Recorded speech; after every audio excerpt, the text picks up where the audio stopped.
Masterpiece. How would you summarize it? Chess speaks for itself. It's not bad, yeah. He played quite poorly, so I didn't do anything special. He just went. Well, okay, I think I played quite well. Hans Niemann is one of the most controversial chess players in the history of chess. He had one of the quickest rises to top players in the world for someone his age. He was involved in the biggest chess cheating scandal in chess history. In this video, we will be going over his full life story. Hans Niemann was born on June 20th, 2003 to David and Mary Niemann. He was born in San Francisco, California. At the age of 7, Hans moved to the Netherlands with his family. He moved back to California at the age of 10. Hans started playing chess at the age of 9. His first tournament was in December of 2012. Niemann played at his first Scholastic Nationals around 4 months after his first U.S. chess-rated tournament. He fell in love with chess after seeing the top players battling it out on the top boards. He knew that he could be the one holding that trophy someday. In March of 2014, his rating was just under 2,000 USDF at 10 years old. This allowed him to get an invitation to his first U.S. chess school camp in St. Louis. He continued to play a ton of chess and became a national master at the age of 11. He got to Life Master 3 months before he turned 12. After getting the Life Master title, Hans played tons of chess. He played at the North American Open, World Open, Chicago Open, and National Open. He got to FIDE Master in early 2016, around 1 year after he got to Life Master. Shortly afterwards, Hans competed at the St. Louis Invitational IM Norm. He was among the youngest players competing, along with Carissa Yip. Hans got his first IM Norm at the North American Youth Championships in August of 2016. He also tied for first place in the U18 category. Niemann was the top seed into the K-8 category at the 2017 Super Nationals. He finished first with 6.5 points out of 7. He didn't lose and only let one draw slip in the 5th round. He got 7 rating points and a trophy. In 2018, Hans played at the U.S. Masters Championship. He did well against the tough competition with 5 points out of 9. He got a second IM Norm and his first GM Norm. He competed against many top players, including many strong grandmasters, who were hundreds of points higher rated than him. He did well, placing 32nd out of 81. Hans got International Master around a year later at the Cambridge Invitational. He got 3rd place and gained 11 rating points. He got his last International Master Norm and became an International Master. In December, Hans went to the National K-12 Championships. He dominated, winning the K-12's Blitz section undefeated with a score of 12-0. He tied for first in the Bughouse tournament and the overall championships. At the 2018 Under-16 Olympiad in Konya, Turkey, he finished 3rd place after initially winning his first 6 games. Hans was getting amazing at Blitz chess. He won the inaugural Chess Kid Games hosted by Chess.com. He won 20 straight games and qualified for the 2020 Junior Speed Chess Championships.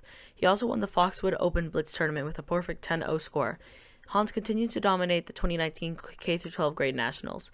Niemann achieved a perfect 29-0 victory, achieving 12-0 in the Blitz Championships, 10-0 in the Bughouse Duo competition, and finally 7-0 in the 11th Grade Championship. In November of 2019, Hans competed at the 103rd Edward Lasker Memorial.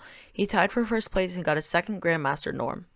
COVID cases, COVID-19. The global pandemic halted all non-essential travel and made in-person chess tournaments grind to a halt.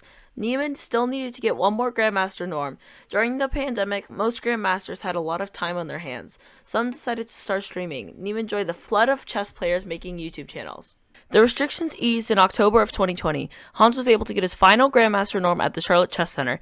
He won the annual Texas State and Amateur Championships in November, and then he surpassed the 2,500 ELO threshold required to become a Grandmaster. He officially got the title in 2021. Niemann won the World Open in Philadelphia after beating John Burke in tiebreaks. Niemann also hit 2,600 rating after drawing a Ukrainian Grandmaster. Later that month, Niemann won the U.S. Junior Championships, which gave him a seed into the 2022 U.S. Chess Championship. Niemann tied for second behind Grandmaster Alexander Lenderman at the 121st U.S. Open. Niemann finished 52nd out of 108 at the FIDE Grand Swiss Tournament, beating MVL and Vladislav Artemiev. Hans broke into the top 100 players for classical chess in March of 2022. Later that month, Hans played at the FTX Crypto Cup. He played Jan Krzysztof Duda, and their game encountered technical problems which led to this interview. Well, it's completely fucking ridiculous that the laptop is just running out of power, and because the laptop runs out of power, of course he has all the time to think in the world to find all the best moves. That tournament, Hans played Magnus Carlsen, which started the cheating controversy. I will not go too far in depth now, but my next video will be on the entire scandal, so stay tuned for that. Now, back to the tournament. Hans was having a terrible tournament, losing against the top grandmasters he was playing. In the second round of the tournament, Hans was played against Magnus Carlsen. In the first match of the round, Hans played a masterpiece of a game. He beat Magnus Carlsen with the white pieces and had this to say about the game. Hans, yesterday was a terrible day for you, and today you start out with a masterpiece. How would you summarize it? Chess speaks for itself.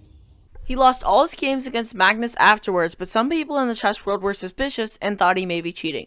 Months later, Hans was invited to the Singfield Cup as one of the players had dropped out earlier. In round 3, Hans and Magnus were paired again. Hans played a near perfect game and beat Magnus with the black pieces. This was incredible, considering this is the list of people who have ever beaten Magnus with the black pieces. After the stunning game, Hans gave this interview. Out of 3, a dream start for you, Hans. Give us your opinion. It's not bad, yeah. He played quite poorly, so I didn't do anything special. He just went, well, okay, I think I played quite well. But I was actually very fortunate that this opening came on the board, and I looked at this today.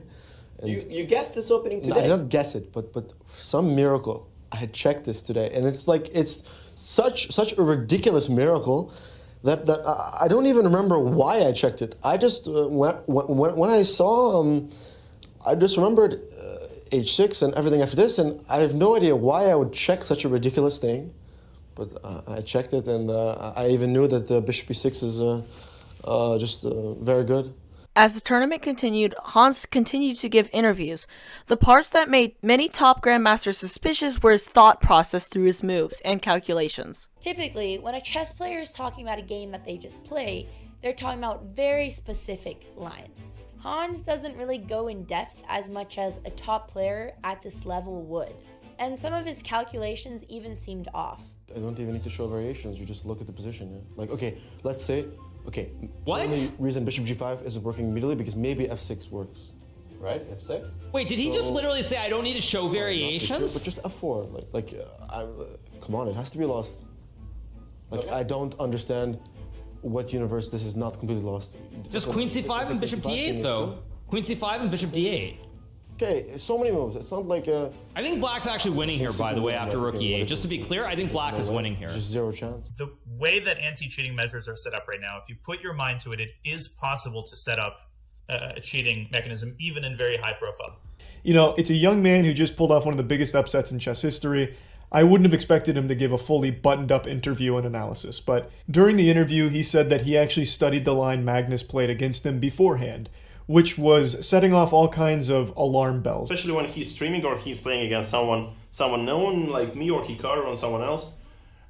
He's commonly playing himself, but in general, when the stream is offline, I have a very strong feeling that sometimes he's improving. He's improving. Yeah, I think it was a strange game. I think Hans played very, very strange moves at some point. Magnus withdrew from the Singfield Cup the next day and tweeted this clip. I prefer really not to speak. If I speak, I am in big trouble. In big trouble. And I don't want to be in big trouble. This has spread doubt on how legitimate Hans's wins were if he was cheating. This divided the chess community and they started taking sides. Hans is currently rated 2,667. He is the 8th top rated junior player and the top 69th rated player in the world. Nice. He's part of the biggest cheating scandal in chess history and will be remembered, for better or worse, forever. I really hope you enjoyed. If you could like and subscribe, it would really help me out a lot. If you want to see a deep dive into Lev Yasmin's life, click the video on screen.